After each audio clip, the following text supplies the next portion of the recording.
Assalamualaikum warahmatullahi wabarakatuh. Perkenalkan, saya Fahrani Indah Pramita. Di sini saya akan menjelaskan keunggulan bahasa Indonesia berdasarkan sejarah Indonesia dan prospek bahasa Indonesia di masa mendatang. Seperti yang kita ketahui, unsur yang ketiga dari Sumpah Pemuda yang berbunyi menjunjung bahasa persatuan, bahasa Indonesia, merupakan pernyataan tekad bahwa bahasa Indonesia adalah bahasa persatuan bangsa Indonesia. Maka dari itu, bahasa Indonesia dikukuhkan kedudukannya sebagai bahasa nasional yang selalu kita gunakan sehari-hari.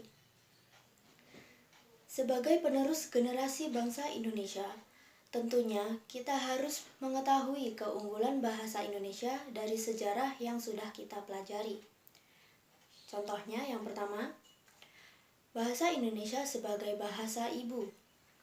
Indonesia terdiri dari bermacam-macam suku dan adat dan bahasa yang berbeda-beda.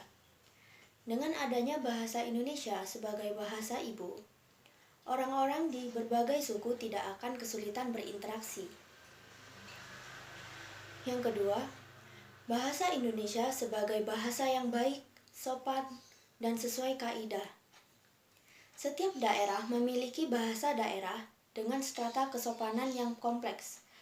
Dengan adanya bahasa Indonesia, masyarakat yang mengalami kesulitan berinteraksi dapat menggunakan bahasa Indonesia agar terhindar dari penilaian negatif masyarakat yang diakibatkan ketidakmampuan dalam berbahasa daerah sesuai kaidah masing-masing.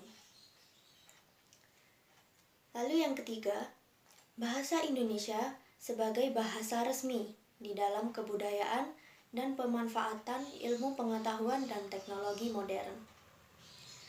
Di zaman sekarang, iptek terus berkembang dengan pesat.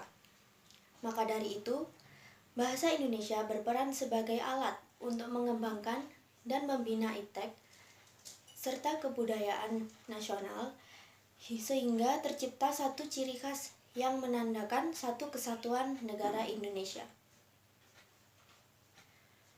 Menggunakan bahasa Indonesia sesuai ejaan yang disempurnakan atau EYD merupakan salah satu prospek yang bagus dalam melestarikan bahasa Indonesia.